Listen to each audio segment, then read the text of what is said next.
Ladies and gentlemen, welcome to 90 Baseball Talk. We're going live once again. This is day 2 going live. And I am your host, Josh, the 90 Know-It-All. And it is Hall of Fame weekend, and I am so pumped. I've got my Baseball Hall of Fame hat that sadly I didn't get from the Hall of Fame. My dad got it when he went and visited. I have never been to the Baseball Hall of Fame, and that is easily, if not number one, 1A on my baseball bucket list. That's something I want to do, something I need to do as a baseball fan. So that's my goal, but you know what? Still wearing the hat that my dad got me. I love it. I actually kind of just save it for this weekend, just for baseball, the Hall of Fame weekend, because I love the hat. I love it just for that. It's kind of special. But once again, guys, it's Baseball Hall of Fame weekend.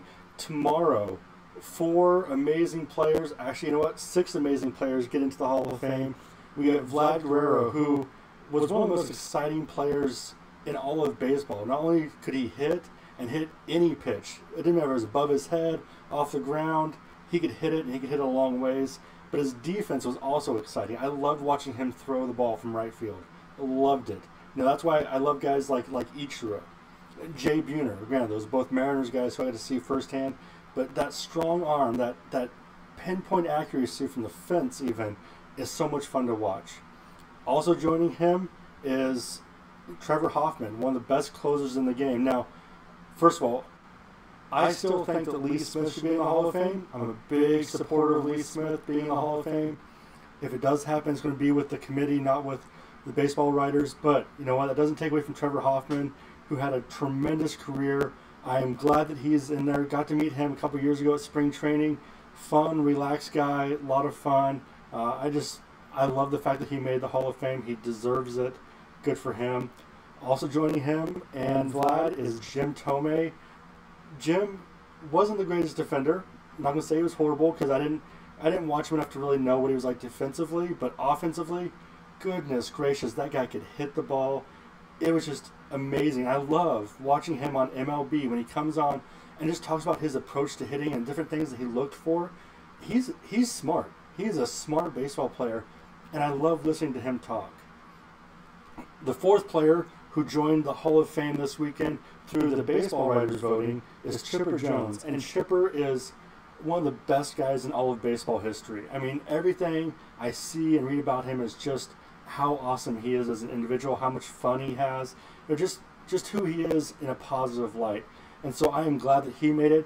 The cool thing about Chipper Jones is he is only the first overall pick to make it to the Hall of Fame. The first one ever, Ken Griffey Jr., not a bad person to be accompanied with. So Chipper Jones, Ken Griffey Jr., first 2 individuals who were drafted number 1 overall to also go on to make the Hall of Fame. Those are pretty big names. 2 guys that I got to watch growing up. Just amazing talents. Love the fact that they're both in the Hall of Fame now, especially Chipper. Chipper was just so special, playing third base, you know, left field. He was a switch hitter. He could do just about anything. He was an amazing talent. Now, those 4 were joined the Hall of Fame through the baseball writers voting, but 2 players will also join them through the modern era committee. First is Jack Morris, who anyone who's watched baseball and grew up like I did, that name, it's big game. Jack is what it really is. He's a guy who come out, throw it whenever you needed him, and did great.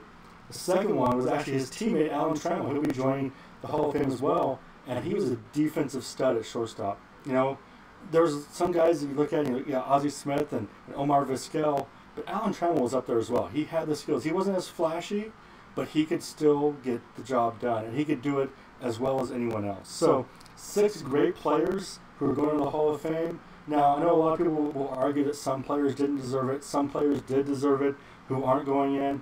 And I get all that. You know, I'm a huge Edgar Martinez fan, as I said earlier, Lee Smith. But this isn't about who did and who didn't. This is about who is going in. And I'm excited to see these 6 guys make it into the Hall of Fame. I'm glad that the baseball writers, first of all, put 4 players in. That's needed. That is needed because those guys deserved it. I think that all 4 deserved it. And even if you don't necessarily agree, you still have to admit those players were special. Those players probably were Hall of Fame level. And so I have no problem with who they got in.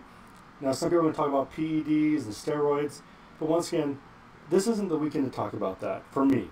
I know there are some people who think that, yeah, this is the best weekend to talk about it. But that takes away from the guys who are in the Hall of Fame. You know, the guys who are going in this weekend, guys who win in the last couple of years.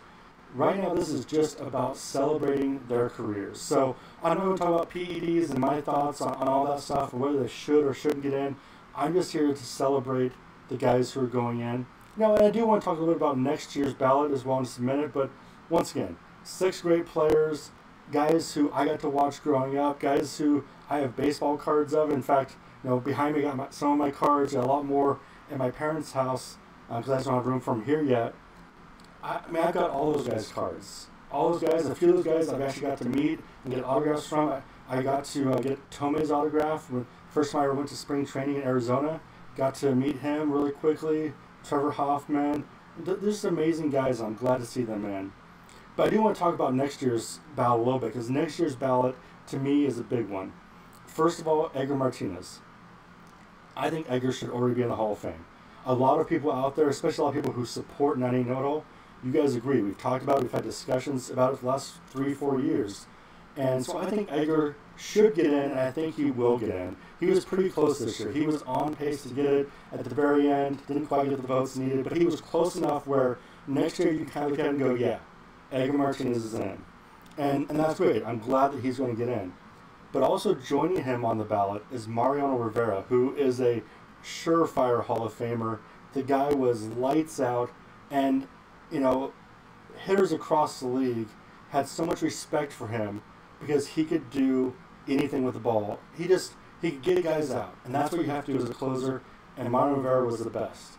And having him and Edgar going together kind of fits, because those two have matched up a number of times. Mariano calls Edgar the best hitter he's ever seen, so although I wish Edgar would have gotten in this year and last year or previous years, I'm okay with him getting in next year. It's a nice little fit. It's cool to see those two guys going together. You know, another guy who's going to be on the ballot, but I'm not sure how many votes he's going to get one way or the other, is Roy Halladay. And if you're a baseball fan, you know that Roy passed away some time ago in a plane crash. And honestly, I don't know how I would vote for him, because he was one of the best, if not the best starting pitcher for 5 to 10 years. He was just lights out. He was the best.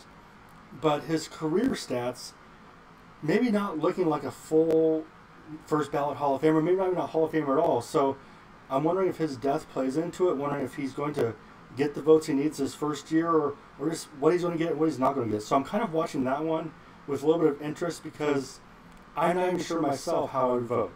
You know, I'm leaning towards yes, I would vote for him for the Hall of Fame, but at the same time, I could probably be argued and swayed to not vote for him if I was a voter.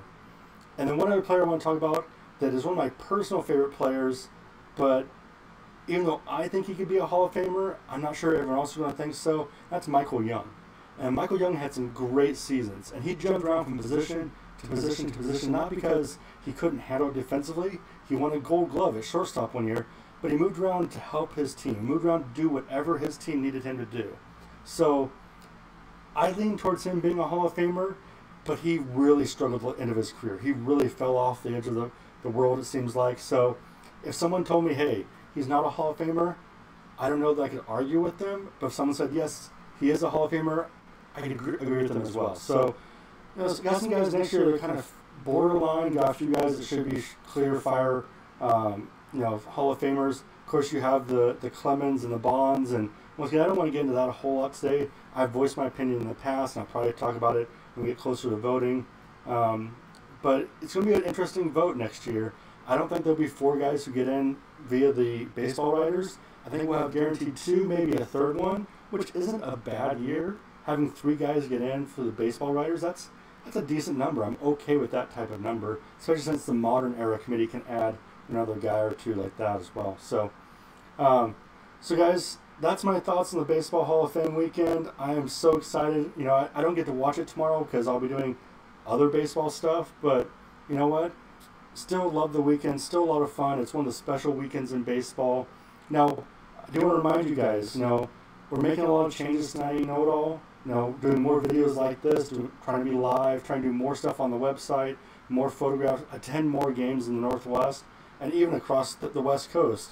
You know, those of you in the Midwest and East Coast, I can't quite get out there. It's a little too far for me. But I am hoping to, in time, maybe increase the ranks of the 90 Know-It-All Empire, have more guys and girls, ladies and guys, who just want to take photos and write articles. You know, I want to increase what we do, expand our reach, grow the game of baseball. But one of the ways I need your guys' help to do that is by donating either through our Patreon account, which I have a link down below in the description, or by buying some of our merchandise, because some of the profits from those purchases go to us, and it helps fund our website, helps fund our equipment, helps fund us go to games through gas money or even through tickets. Now, anything you guys can do can help. I mean, whether it's $2 a month on Patreon or $10 a month, whatever, anything that you guys can give helps us grow, helps us become stronger, and helps us to reach more fans, especially the younger fans. That's our goal, is to really build up the younger fan base so we can build baseball for the future. So once again, we got the Patreon link down in the description below. Our merchandise is on the Threadless page, and that has a link down below as well. Don't forget to follow us on Facebook, follow us on Twitter. You know, we're pretty active all the time, so if you love baseball, check us out, follow us, you know, interact with us. We love when people, you know, leave comments and leave questions for us. It gives us more things to think about, more things to look into. You know, and also if you run a business and you want to, you know, advertise with us, we have almost 40,000 people on Facebook who follow us, who love baseball. So if you're sports related, nutrition, or anything like that, hey, think about advertising with us. You got a built-in audience right there ready to go. Now, before I go, I do want to give a quick shout out to a couple of things that are going on in this community. First, to Lower Columbia Baseball Club. They are in the state tournament today for Legion. It's up in Centralia, Washington, Centralia and Chehalis. I'm actually heading up there just after I get done here. I'm going to finish up, get things going, then head up there, watch the game. And then right now, teams are playing to qualify for the Babe Ruth World Series, which is hosted here in Longview, Washington. So we've already got 4 teams. We have the 2 host teams, Longview and Kelso. And then we have Denver City, and we have Concord, New Hampshire, who are already in.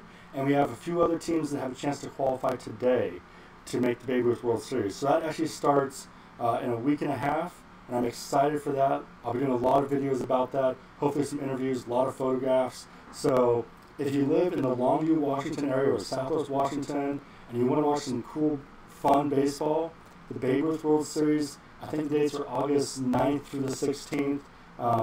If you're not sure, just check out our Facebook page or Twitter page, because I link to them and talk to them all the time, and so you can find somewhere along those pages where it talks about the dates and stuff like that. So once again, a lot of stuff going on in baseball right now. I'm excited. I'm loving it. And guys, thanks for listening to our Hall of Fame edition of 980 Baseball Talk. I'm Josh, the 980 Know-It-All. Have a good day.